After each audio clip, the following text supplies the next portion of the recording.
Udah record ya. Cil, Ya. Nah, udah. Bentar, ini belum.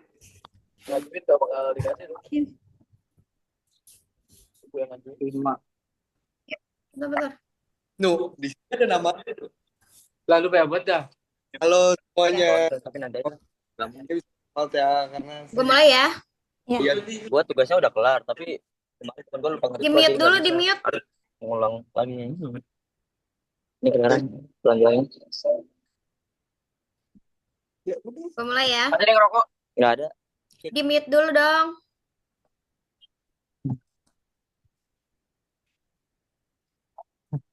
Iya. Oke.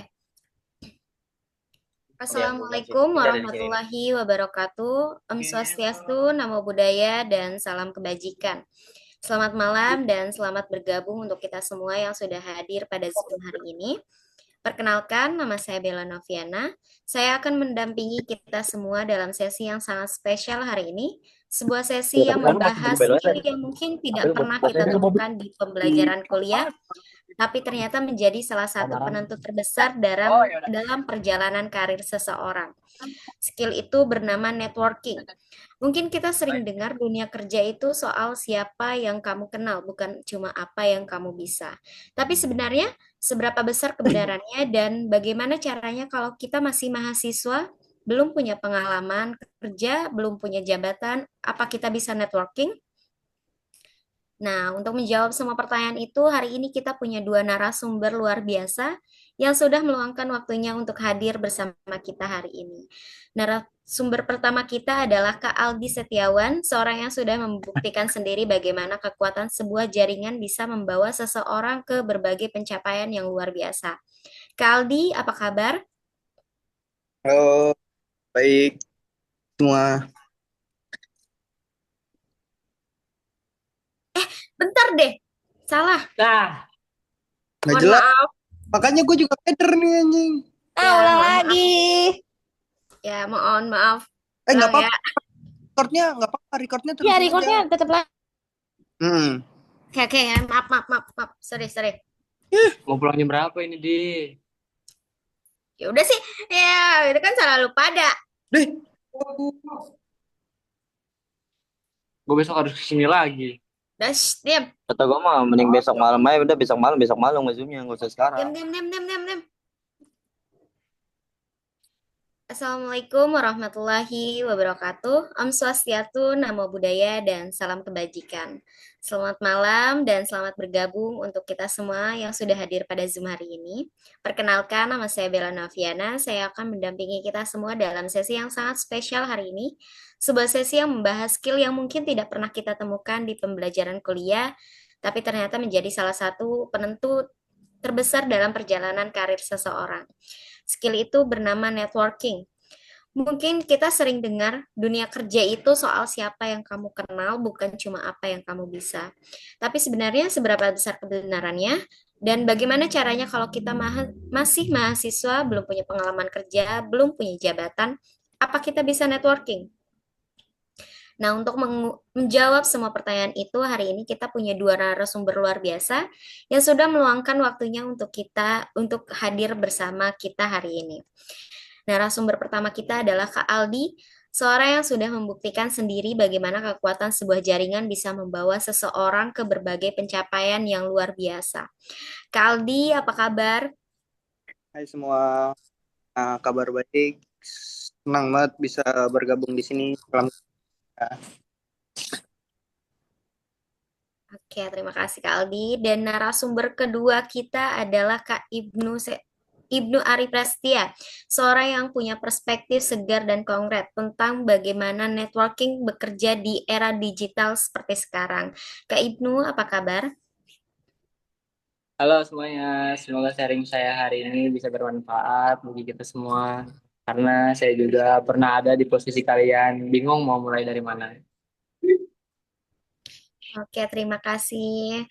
Untuk membuka sesi kita hari ini, saya ingin memulai dengan pertanyaan yang terdengar sederhana, tapi ternyata sering disalahpahami banyak orang. Oke, Kak Aldi, boleh kita mulai dari sini? Menurut Anda, apa sebenarnya networking itu? Karena banyak orang masih menyamakannya dengan kumpul-kumpul atau sekedar tukar kartu nama. Kalau menurut pandangan Anda sendiri bagaimana, Kak? Terima kasih Kak Bella waktunya untuk pertanyaan yang tepat dan memang banyak yang salah kaprah soal ini ya. Jadi networking sejatinya adalah proses membangun dan memelihara hubungan profesional yang saling menguatkan, bukan sekadar mengumpulkan kontak sebanyak-banyaknya. Kuncinya ada tiga hal. Yang pertama itu untuk membangun kepercayaan. Yang kedua, saling berbagai nilai. Dan yang ketiga, konsistensi jangka panjang yang paling sering diluapkan adalah networking terbaik itu ketika kedua pihak saling memberi manfaat nyata, bukan hubungan satu arah yang hanya muncul ketika butuh sesuatu. Waktu ideal untuk menambahkan anekdot cerita kali jaringan membuka peluang nyata bagi Anda. Sudah Kak Bella, terima kasih waktunya. Oke, terima kasih Kak. Nah, berbicara soal manfaat, ada data yang cukup mengejutkan ya. Di sini bahwa ada 85% pekerjaan ternyata diisi melalui jaringan profesional, bukan dari iklan lowongan. Dan 70% posisi senior bahkan tidak pernah dipublikasikan secara terbuka. Menurut Kak Aldi, bagaimana itu bisa terjadi, Kak?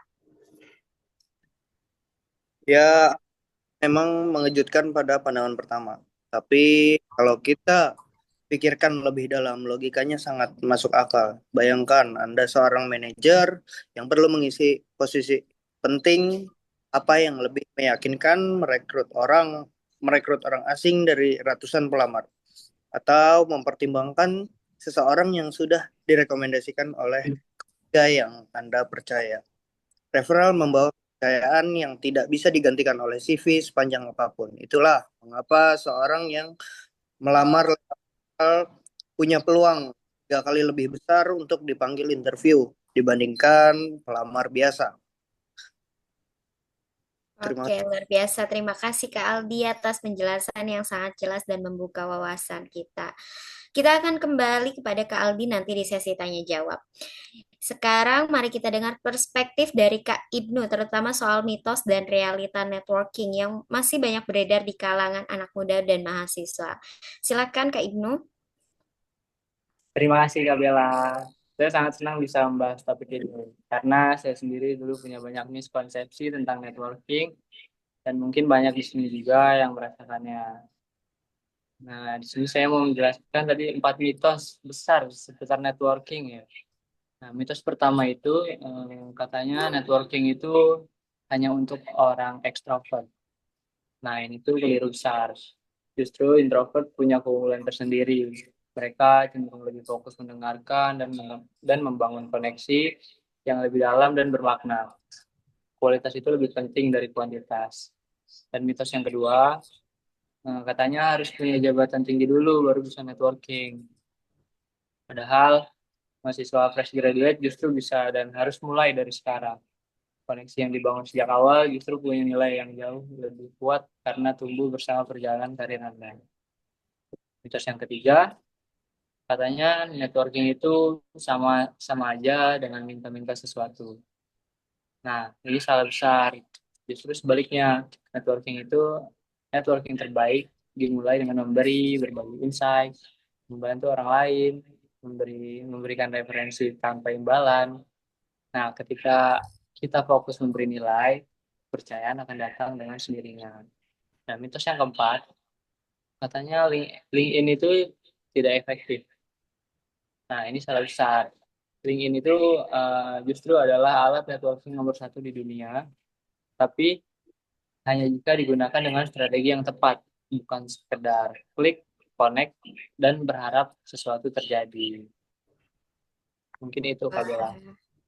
Oke, terima kasih Kak Ibnu. 4 mitos yang sangat relevan ya. Oke, Kak Ibnu, untuk seseorang yang baru ingin memulai networking, tapi tidak tahu harus mulai dari mana, apa langkah-langkah yang Anda rekomendasikan? Oh, baik. Saya akan bagikan 5 langkah yang bisa langsung dipraktikkan ya, Kak Bella. Bahkan untuk yang belum punya pengalaman kerja sekalipun. Jadi, saya akan membagikan 5 langkah untuk mulai networking. Langkah yang pertama, kita bisa optimalkan profil LinkedIn seperti tampakkan foto profesional, headline yang menggambarkan nilai unik, lalu ada ringkasan yang bisa bercerita, bukan sekedar daftar mata kuliah. Langkah yang kedua, mulai dari circle terdekat, seperti alumni kampus, dosen, teman internship, atau anggota komunitas. Nah, mereka adalah uang kontak yang lebih mudah dihubungi dan lebih mungkin merespon. Langkah yang ketiga, yaitu kirim pesan dengan tujuan yang jelas. Jangan sekedar klik connect tanpa pesan. Jadi harus sampaikan konteks, kayak siapa kamu, kenapa menghubungi, dan apa yang ingin kamu pelajari. Langkah yang keempat, kita bisa hadiri event-event atau komunitas seperti webinar, bootcamp, konferensi industri, atau komunitas online. Nah, bertemu orang di lingkungan yang relevan jauh lebih efektif daripada cold messaging.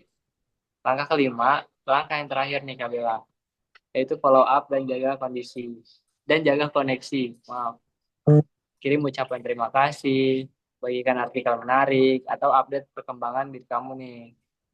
Nah, kita lakuin itu secara konsisten. Nah, konsistennya itulah yang membangun kepercayaan, bukan pertemuan yang hanya sekali. Mungkin itu Kak Bella. Oke, terima kasih Kak Ibnu.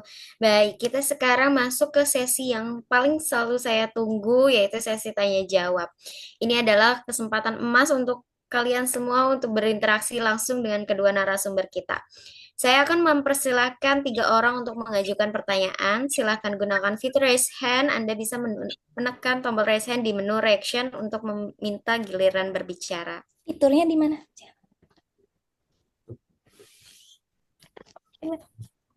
Fiturnya mana? Langsung.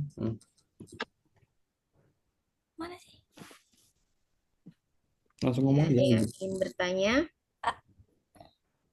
Oke, kita mulai dari penanya pertama. Silakan Kak Cynthia, perkenalkan diri Anda dan sampaikan pertanyaannya. Oke, terima kasih.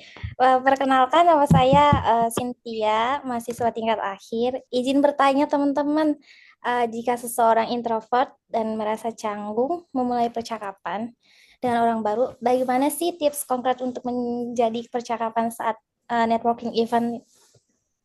Terima kasih.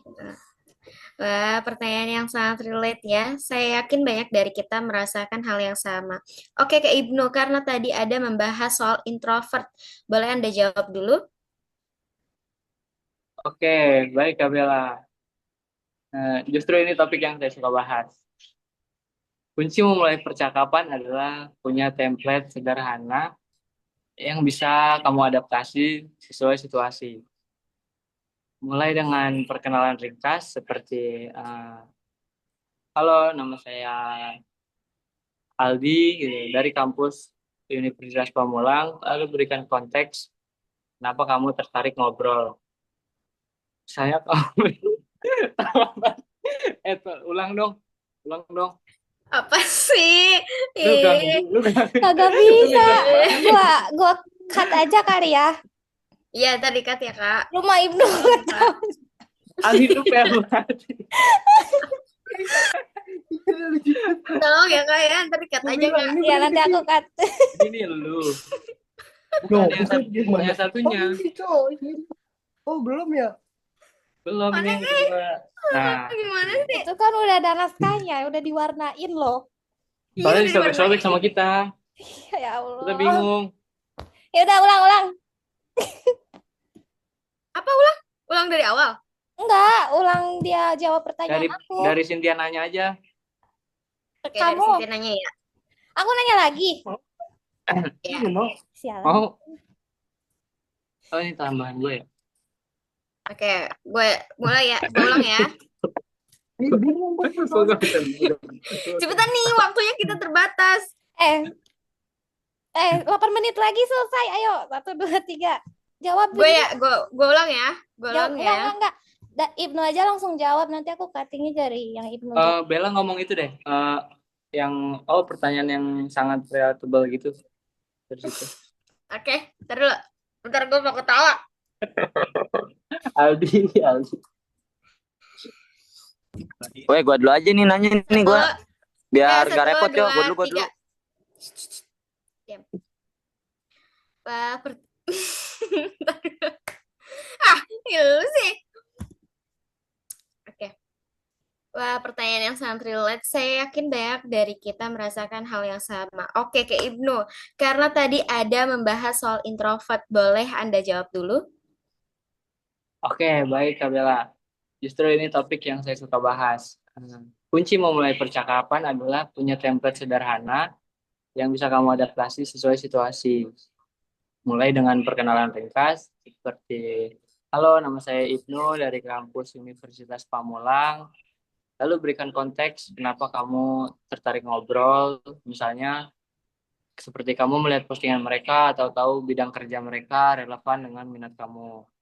Nah, lalu sampaikan tujuanmu, kamu ingin belajar dari pengalaman mereka, lalu tutup dengan ajakan yang ringan. Seperti, apakah Anda punya waktu 15 sampai 20 menit untuk ngobrol singkat? Mungkin seperti itu, dan ingat, tanya lebih banyak daripada bicara. Orang orang suka didengar, dengarkan aktif, ingat detail, dan hindari langsung meminta sesuatu di pertemuan pertama.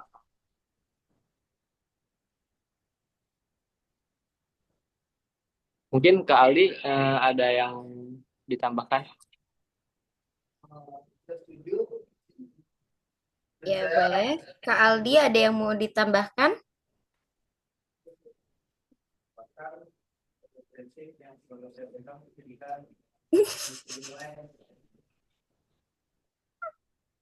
Oh, oh, Lanjut dah. saya setuju dan satu prinsip yang selalu saya pegang, jadikan memberi nilai sebagai kebiasaan, bukan hanya ketika Anda butuh sesuatu. Orang sangat bisa merasakan kalau kita hanya hadir ketika ada kepentingan. Tapi kalau Anda konsisten, hadir dengan membawa sesuatu yang bermanfaat, kepercayaan itu akan terbangun dengan sendirinya. Salah, salah. Bukan yang itu.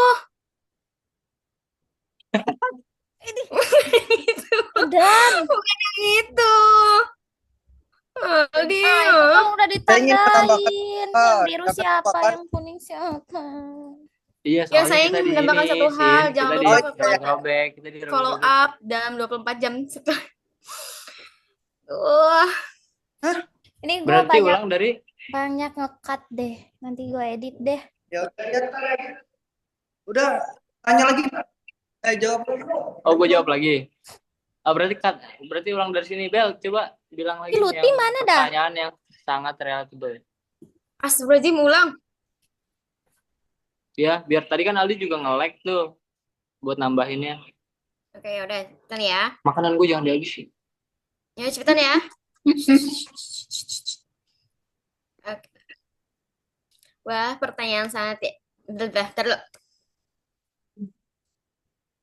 Wah, pertanyaan yang sangat relate ya. Saya yakin banyak dari kita merasakan hal yang sama. Oke, Kak Ibnu, karena tadi ada membahas soal introvert. Boleh Anda jawab dulu? Baik, Kak Bella. Justru ini topik yang saya suka bahas. Kunci memulai percakapan adalah punya template sederhana yang bisa kamu adaptasi sesuai situasi. Mulailah dengan perkenalan ringkas, seperti, halo, nama saya Ibnu dari kampus Universitas Pamulang. Lalu berikan konteks, kenapa kamu tertarik ngobrol. Misalnya kamu melihat postingan mereka atau tahu bidang kerja mereka yang relevan dengan minat kamu. Lalu sampaikan juga tujuan kamu, eh, seperti kamu ingin belajar dari pengalaman mereka, lalu tutup dengan ajakan yang ringan. Apakah mereka punya waktu 15 sampai 20 menit untuk ngobrol singkat? Nah, yang perlu diingat, tanya lebih banyak daripada bicara. Orang itu suka didengar. Dengarkan aktif, ingat detail, dan hindari langsung meminta sesuatu di pertemuan pertama. Mungkin begitu. Oke, terima kasih Kak Ibnu. Mungkin Kak Aldi ada yang ingin ditambahkan? Ya, saya ingin menambahkan satu hal. Jangan lupakan kekuatan follow up dalam 24 jam setelah bertemu. kirim pesan yang menunjukkan pada poin spesifikasi dari percakapan kalian. Itu yang membuat Anda berbeda dari ratusan orang yang mungkin mereka temui di event yang sama. Sudah, terima kasih. Oke, terima kasih Kak Ibnu dan Kak Aldi. Semoga membantu ya Kak Cynthia. Kita lanjut ke penanya kedua. Silakan ada yang mau bertanya?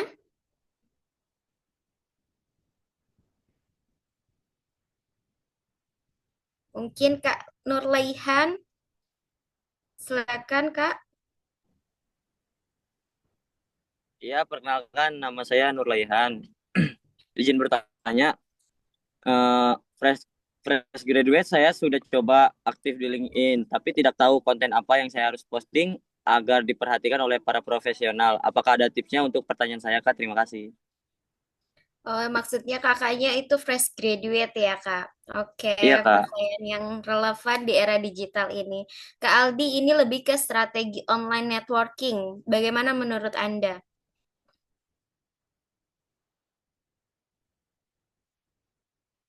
Ya, Kak Aldi? Pertanyaan yang tepat. LinkedIn memang jadi medan tersendiri dan kuncinya ada di dua hal, konsistensi dan keasliannya. Anda tidak perlu memposting setiap hari, tapi konten yang Anda posting harus punya nilai. Eh, Bisa insight dari buku yang Anda baca, refleksi dari pengalaman magang, atau pertanyaan yang membuka diskusi, dan jangan remehkan kekuatan komentar yang cerdas di posting orang lain. Komentar yang truthful dan relevan bisa menarik perhatian lebih banyak orang daripada postingan Anda sendiri. Optimalkan bagian about di profil Anda, ceritakan perjalanan dan nilai unik yang Anda tawarkan. Profil yang kuat adalah fondasi networking online yang efektif.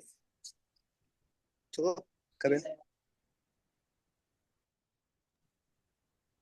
Mungkin saya boleh. ingin menambahkan sedikit dari jawaban Kak Aldi. Menurut saya jangan hanya fokus di LinkedIn. Twitter atau X juga bisa jadi alat membangun personal brand lewat sharing insight singkat. GitHub sangat powerful untuk teman-teman di bidang tech karena portofolio Anda berbicara sendiri. Dan komunitas Discord atau Slack di industri Anda bisa jadi tempat networking yang jauh lebih intimate dan efektif. Mungkin itu tambahan dari saya. Wah, semakin banyak tools yang bisa kita manfaatkan ya. Oke, kita masuk ke penanya ketiga dan yang terakhir. Silakan Kak Lutfi, apa pertanyaannya? Ada nih dulu. Terima kasih kesempatan bertanyanya. Kenalkan nama saya Muhammad Lutfi. Nah, tadi kan disebutkan soal follow up yang rutin. Tapi saya takut dianggap mengganggu atau terlalu minta perhatian. Bagaimana sih caranya menjaga relasi tanpa terkesan berlebihan? Oh, pertanyaan soal menjaga keseimbangan dalam relasi. Ini penting sekali dan sering terjadi hambatan banyak orang. Oke, Kak Ibnu, menurut Anda bagaimana, Kak? Oke, baik Kak Bella. Ini kekhawatiran yang sangat valid dan saya senang ada yang menanyakannya. Terima kasih Kak Lutfi. Nah, kuncinya adalah setiap kali kamu menghubungi seseorang, pastiin kamu itu membawa nilai, bukan sekedar check-in kosong. Nah, ini saya kasih tahu timeline follow up yang tepat. Minggu pertama, kamu bisa kirim ucapan terima kasih yang mereferensikan poin spesifik dari percakapan kamu nih. Minggu kedua, kirim artikel atau research yang relevan dengan minat atau pekerjaan mereka. Nah, setelah itu, 1 bulan pertama, kamu bisa update jika kamu sudah menerapkan saran yang mereka berikan. Bulan ketiga, kamu check-in ringan atau bagikan sesuatu yang benar-benar relevan dengan dunia mereka. Nah, selama kamu selalu membawa nilai setiap kali menghubungi, eh, kamu tidak akan terkesan mengganggu. Justru kamu akan menjadi orang yang selalu ditunggu kabarnya. Mungkin begitu. Oke, terima kasih Kak Ibnu. Mungkin dari Kak Aldi ada tambahan? Saya setuju dari yang udah dipaparkan oleh Mas Ibnu, dan satu prinsip yang perlu saya pegang, jadikan memberi nilai sebagai kebiasaan, bukan hanya ada sesuatu. Orang sangat bisa merasa kita hanya, tapi kalau kita hadir suatu bermanfaat, kepercayaan itu dengan sendiri. Sudah, itu aja yang saya sampaikan tambahannya. Terima kasih. Wah, jawaban yang sangat bijaksana dari kedua narasumber kita. Terima kasih untuk Kak Cynthia, Kak Nurlaihan, dan Kak Lutfi atas pertanyaan yang sangat luar biasa. Saya yakin banyak dari kita mendapatkan insight berharga dari sesi ini. Kita sudah berada di penghujung sesi yang sangat luar biasa hari ini. Sebelum kita tutup, saya ingin memberi kesempatan kepada masing-masing narasumber untuk menyampaikan satu hal yang pesan terakhir, satu hal yang paling ingin mereka titipkan kepada kita semua. Kak Aldi, silakan mulai terlebih dahulu. Terima kasih. Pesan yang ingin saya titipkan adalah jangan tunggu siap untuk memulai networking. Tidak ada waktu untuk yang sempurna. Yang ada hanya untuk memulai. Hubungan yang Anda bangun hari ini, meskipun Anda masih mahasiswa fresh graduate, bisa menjadi fondasi karir Anda 10 tahun ke depan. Koneksi yang tumbuh bersama, perjalanan Anda yang jauh lebih kuat dari koneksi yang dibangun saat Anda sudah butuh sesuatu. Your network is your net worth. Investasikan itu adalah aset yang tidak akan pernah habis. Wah, indah sekali. Oke, sekarang pesan dari Kak Ibnu. Silakan, Kak. Baik, Kak Bella. Pesan saya sederhana. Networking bukan tentang siapa yang Anda kenal, tapi tentang siapa yang mau merekomendasikan Anda. Dan rekomendasi lahir dari kepercayaan, bukan dari jumlah koneksi. Mulailah dengan memberi nilai, jadilah orang yang konsisten hadir, bukan hanya yang muncul ketika butuh. Dan yang terpenting, jadikan networking sebagai gaya hidup, bukan strategi yang hanya diaktifkan saat sedang mencari pekerjaan. Nah, tantangan konkret untuk hari ini, menurut saya update profil LinkedIn Anda atau kirim satu pesan kepada seseorang yang sudah lama tidak Anda sapa. Satu langkah kecil itu bisa membuka pintu yang tidak pernah Anda bayangkan. Mungkin itu saja, Kak Bella. Wah, luar biasa ya. Terima kasih sebesar-besarnya kepada Kak Aldi dan Kak Ibnu atas waktu dan ilmu yang sudah mereka bagikan kepada kita semua hari ini. Sungguh sesi yang sangat tidak akan mudah terlupakan, dan untuk kita semua yang hadir, ingat tidak ada ilmu yang berguna jika hanya disimpan di kepala. Pesan saya untuk kita semua, ambil satu action nyata dalam 24 jam ke depan. Seperti yang sudah kita pelajari hari ini, networking bukan soal siapa Anda sekarang, tapi tentang siapa yang Anda bangun hubungannya mulai detik ini. Sekian sesi kita hari ini, tapi sebelum keluar, kami persilakan teman-teman untuk membuka kamera untuk sesi dokumentasi bersama. Kak Cynthia, SS dulu, SS. Kamu aja yang SS. DSS. Ya, sok kamu.